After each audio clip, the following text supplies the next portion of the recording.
Hi guys! Welcome to my TutorialTube channel.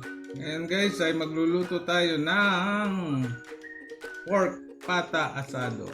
Yung masarap na pork pata asado ha. Malambot. So guys, medyo mahirap gawin pero masarap naman siya. So guys, no, yung mga ingredient natin sa pagluluto ng braised shank or asadong pata, no? So pinaka-importante yung ating shank o yung pata. So guys, pinutol ko na to, no? Yung pinaka mabutong part ng pata.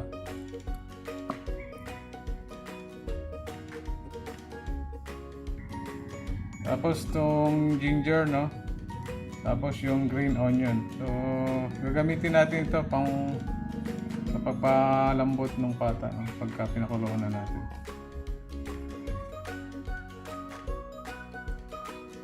Star anise, mga 5 pieces to 6 pieces. 1/2 teaspoon cinnamon. Bay leaf, mga 5 pieces na piraso ng dahon. Sibuyas or green onion, pwede natin gamitin.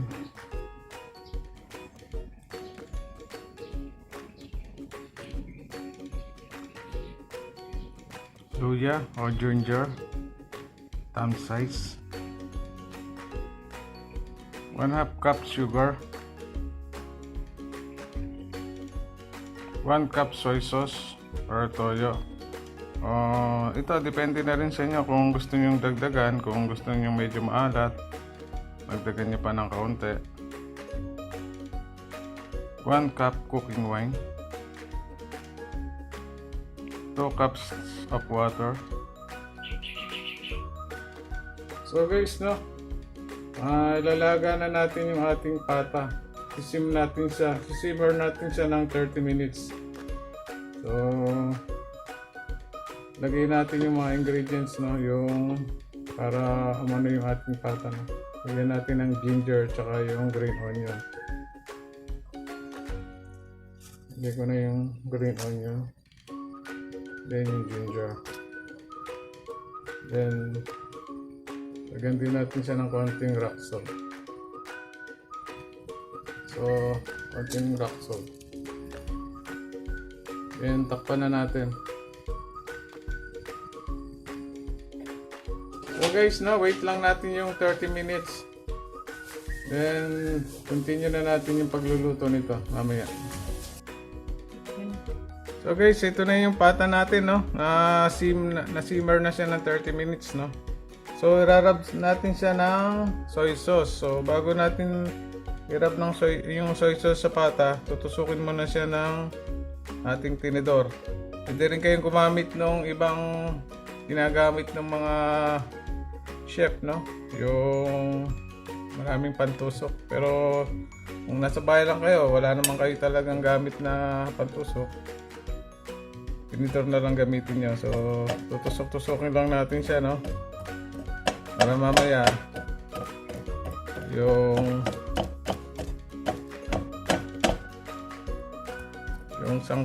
soy sauce pumasok doon sa no,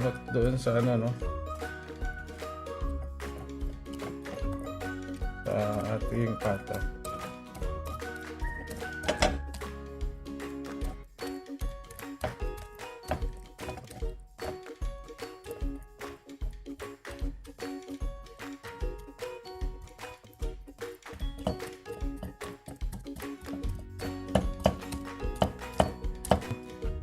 So guys, lalagay na natin yung soy sauce. Rarab lang natin sa kanyang ano.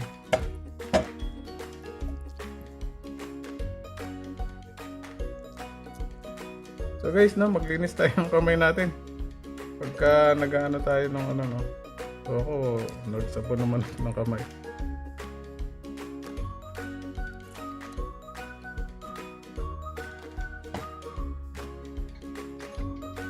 So after nito guys, i-deep fry na natin yung ating pata.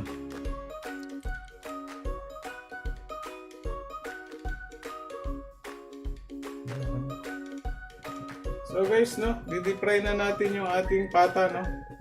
So may pre-prepare na akong kawali dito na may mantika, no. So mainit na yung mantika. So wala tayong ginamit na panukat eh. So nalalaman nyo naman na mainit na yung mantika, no. So medyo nakulo na siya.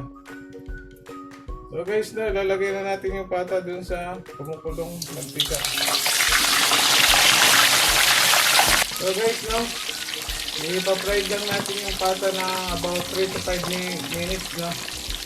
So pag ano, bilingin na lang natin kasi hindi masyado siyang lubog eh. So guys, no, mag-ingat tayo dun sa pag-deep fry ng pata natin, no.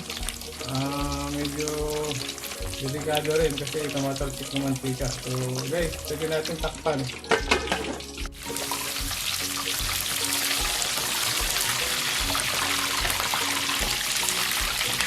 Pero dapat kasi deep fry yung ano natin eh. So dapat tayo malaking pangsalit.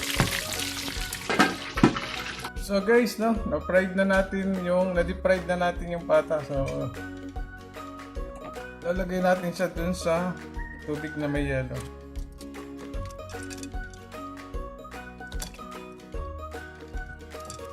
So guys, 24 hours natin siyang ibababad na sa tubig na malamig. So guys, no, ito na yung ating pork pata after 24 hours. Kita nyo naman, no, nag-tender na yung ano niya, no, yung kanyang texture. So guys, no, ano na natin to, no, i-season natin, then i-steam natin siya ng 3 hours. So guys, lagyan na natin yung mga sangkap para ma-steam na natin yung ating pata.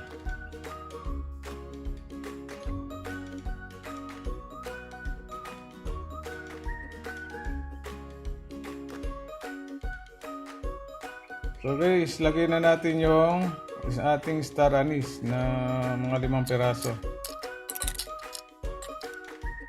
So sunod natin yung 1/2 teaspoon cinnamon.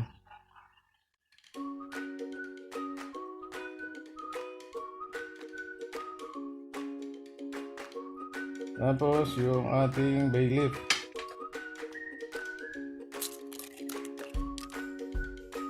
Sunod natin yung 1 cup soy sauce.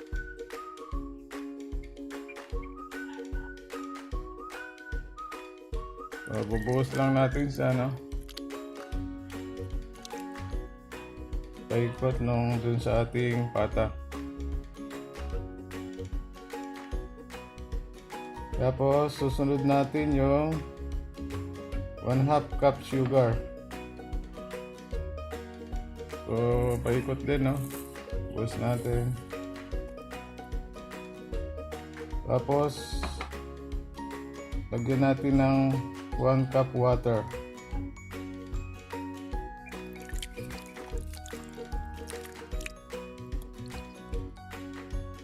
Yan yung panghuli, yung 1 cup cooking wine.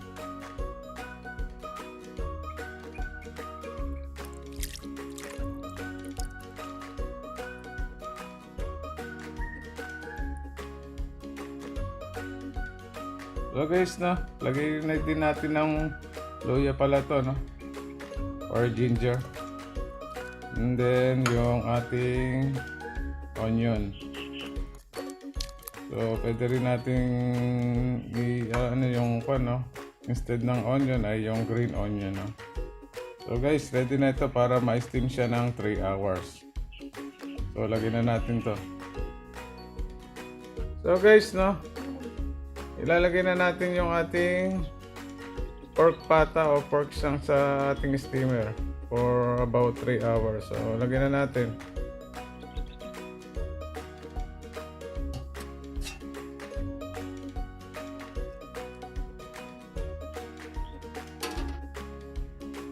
So steam natin siya ng mga 3 oras, no. So depende rin sa inyo kung Pag medyo nakita nyo hindi pa masyadong malambot, mag-add na lang kayo ng time, no? So guys, no, yung toyo na nilagay natin ay depende rin sa ano nyo yun, no? Yung panlasa nyo. Pwede nyo yung dagdagan in case na medyo matabang, yun. So yun lang, antayin na lang natin siya ng 3 hours.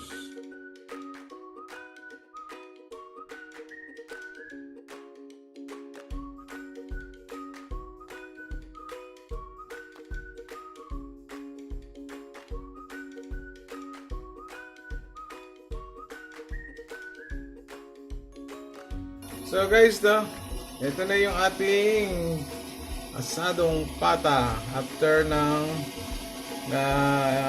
steam siya for about 3 to 4 hours. Ito na yung kanyang itsura. So guys, i-prepare na natin yung kanyang sauce. Gawin na natin. Let's go! So guys, yung pinag-steaman ng ating pork pata ay gagawin nating malapot to. So lagay natin sa kawali.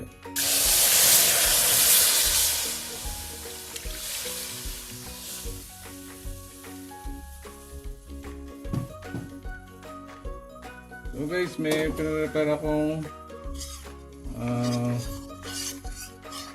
2 tablespoon ng ng cornstarch. Tapos lagyan natin ng tubig. So ihalo na natin dun sa sabaw nung pinag-steaman ng ating pork.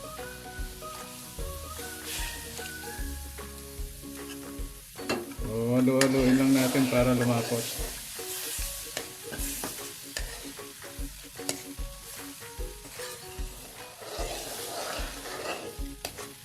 Pag malapot na to,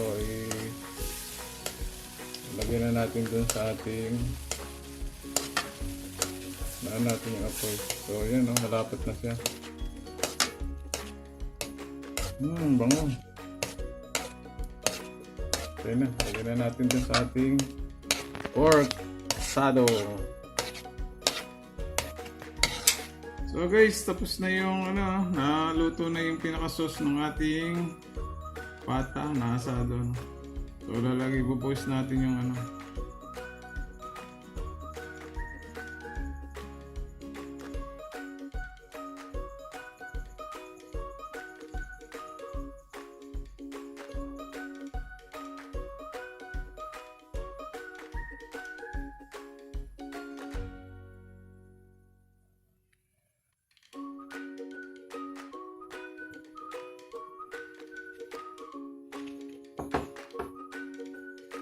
So guys, tikman na natin kung ano yung lasa ng ating pork pata asado.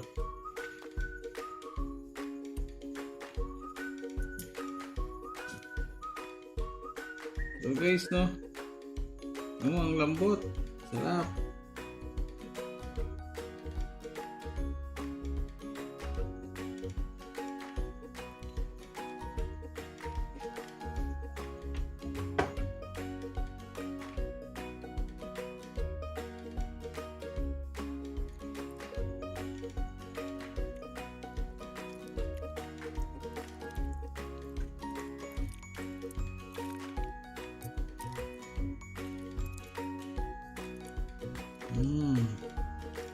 Ang bango, sarap.